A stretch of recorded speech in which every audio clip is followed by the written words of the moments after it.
Hi ಎಲ್ರಿಗೂ ನಮಸ್ಕಾರ. Welcome back to my YouTube channel Savinenapu. ಇವತ್ತು ನಾವು ಮೈಸೂರು ಪಾಕ್ ಅಷ್ಟೇ ಸಾಫ್ಟಾಗಿರೋ ಅಷ್ಟೇ ಸ್ವೀಟಾಗಿರೋ ಪುಟಾಣಿ ಹಿಟ್ಟಿನ ಕರದಂಟು ಹೇಗೆ ಮಾಡೋದು ಅಂತ ನೋಡೋಣ. ಅದಕ್ಕೂ ಮುಂಚೆ ಯಾರೆಲ್ಲ ಹೊಸ್ದಾಗಿ ನನ್ನ ಚಾನಲ್ ನೋಡ್ತಿದ್ದೀರೋ ಪ್ಲೀಸ್ ನನ್ನ ಚಾನಲ್ನ ಸಬ್ಸ್ಕ್ರೈಬ್ ಮಾಡ್ಕೊಂಡು ನೋಡಿ.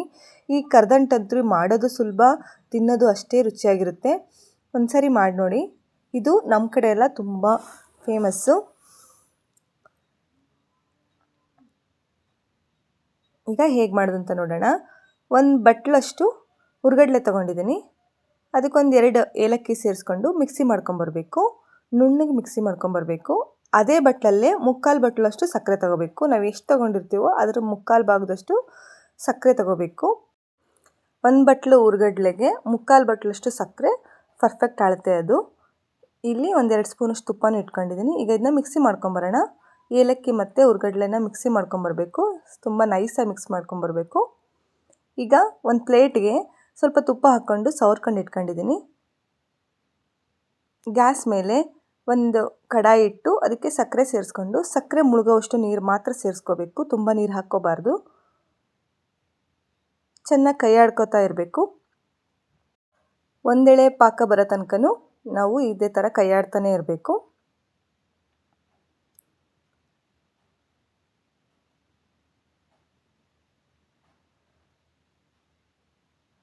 ಈ ಪಾಕ ಬರೋಕ್ಕೆ ಒಂದು 8ರಿಂದ 10 ನಿಮಿಷ ಟೈಮ್ ತೊಗೊಳುತ್ತೆ.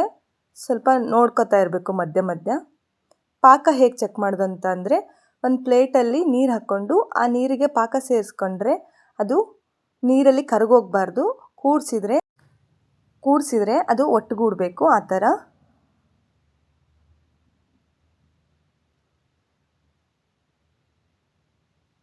ಇವಾಗ ಒಂದು 6ರಿಂದ 7 ನಿಮಿಷ ಆಗಿದೆ. ಇವಾಗ ಇನ್ನೊಂದು ಸರಿ ಚೆಕ್ ಮಾಡ್ಕೊಳ್ಳೋಣ.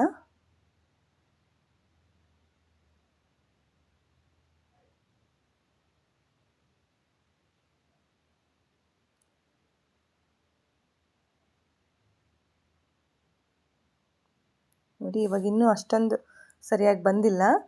ಈಗ ನೋಡ್ರಿ, ಈಗ ಒಂದು 8ರಿಂದ 9 ನಿಮಿಷ ಆಗಿದೆ. ಈಗ ನೋಡ್ರಿ, ಕೂಡಿಸಿದ್ರೆ ಈ ಥರ ಕೂಡ್ಕೊಳ್ತಿದೆ ಪಾಕ, ನೀರು ಜೊತೆ ಮಿಕ್ಸ್ ಆಗ್ತಿಲ್ಲ. ಈಗ ಅದಕ್ಕೆ 1-1.5 ಸ್ಪೂನಷ್ಟು ತುಪ್ಪ ಸೇರಿಸ್ಕೊಂಡು ತುಪ್ಪ ಕರಗಿದ ಮೇಲೆ ಗ್ಯಾಸ್ ಫ್ಲೇಮ್ ಆಫ್ ಮಾಡಿ ಸ್ವಲ್ಪನೇ ಹುರ್ಗಡ್ಲೆ ಹಿಟ್ಟನ್ನು ಸೇರಿಸ್ಕೊತಾ ಮಿಕ್ಸ್ ಮಾಡ್ಕೊತಾ ಹೋಗಬೇಕು. ಹಿಟ್ಟು ಉಳಿದ್ರೂ ಪರವಾಗಿಲ್ಲ, ಹಾಗಂತ ಒಂದೇ ಸರಿಗೆ ಎಲ್ಲದನ್ನೂ ಸುರಿಬಾರ್ದು. ಸ್ವಲ್ಪನೇ ಹಾಕ್ಕೊಂಡು ಈ ಥರ ಎಲ್ಲ ಕಡೆನೂ ಕೂಡಿಸ್ಕೊಂಬಿಟ್ರೆ, ತುಂಬ ಗಟ್ಟಿಯಾಗಿ ಕಲಿಸ್ಕೋಬಾರ್ದು. ನೋಡಿ, ಇಲ್ಲಿ ತಟ್ಟೆಗೆ ಹಾಕಬೇಕಾದ್ರೆ ಈ ಥರ ಪಾಕ ಬೀಳಬೇಕು. ಒಂದೇ ಸರಿಗೆ ದಪ್ಪನ ಬಿದ್ದರೆ ಅಷ್ಟೊಂದು ರುಚಿಯಾಗಿರಲ್ಲ ಕರದಂಟು, ತುಂಬ ಗಟ್ಟಿಯಾಗಿಬಿಡ್ತವೆ. ಸಾಫ್ಟಾಗಿರ್ಬೇಕಂದ್ರೆ ಈ ಥರ ತೆಳ್ಳಗೇ ಇರಬೇಕು. ಈಗ ಹಾಕಿದ ಮೇಲೆ ಗಸಗಸೆ ಮತ್ತು ಒಣ ಕೊಬ್ಬರಿ ಉದುರಿಸ್ಕೊಳ್ಳೋದಾದರೆ ಉದುರಿಸ್ಕೋಬೋದು. ಒಂದು 2 ನಿಮಿಷ ಆಗಿದೆ, ತಣ್ಣಗಾಗಿದೆ. ಈಗ ಒಂದು ಚಾಕು ಸಹಾಯದಿಂದ ನಮಗೆ ಯಾವ ಶೇಪ್ ಬೇಕೋ ಆ ಶೇಪ್ ಕಟ್ ಮಾಡ್ಕೊತಾ ಇದ್ದೀನಿ. ನೋಡಿ, ಇವಾಗ ಕಟ್ ಮಾಡಬೇಕಾದ್ರೆ ಗೊತ್ತಾಗ್ತಿದೆ ಆಲ್ರೆಡಿ ಪೀಸಸ್ ಮೇಲೆ ಎದ್ದೇಳ್ತಿದ್ದಾವೆ. ನೋಡಿರಿ, ಪಾಕ ಕರೆಕ್ಟಾಗಿ ಬಂದರೆ ಈ ಥರ ಕರದಂಟು ಕರೆಕ್ಟಾಗಿ ಬರ್ತವೆ. ನೋಡಿ, ಇವಾಗಲೇ ಆಲ್ರೆಡಿ ಪೀಸಸ್ ಎದ್ದೇಳ್ತಿದ್ದಾವೆ.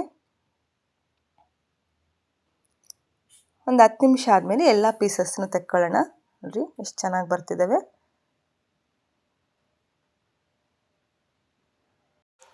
ನೋಡಿದ್ರಲ್ಲ, ರುಚಿಕರವಾದ ಕರದಂಟು ಹೇಗೆ ಮಾಡೋದು ಅಂತ. ನೀವು ಟ್ರೈ ಮಾಡಿ. ಏನಿಲ್ಲ, ಪಾಕ ಒಂದು ಕರೆಕ್ಟಾಗಿ ಬಂದುಬಿಟ್ರೆ ನಮಗೆ ಪರ್ಫೆಕ್ಟಾಗಿರೋ ಕರದಂಟು ರೆಡಿ ಆಗಿಬಿಡುತ್ತೆ. ಇಷ್ಟ ಆದರೆ ಪ್ಲೀಸ್ ನನ್ನ ಚಾನಲ್ನ ಸಬ್ಸ್ಕ್ರೈಬ್ ಮಾಡಿ. ಒಳ್ಳೊಳ್ಳೆ ವಿಡಿಯೋ ಆಗೋಕ್ಕೆ ಮೋಟಿವೇಶನ್ ಕೊಡಿ. Thank you.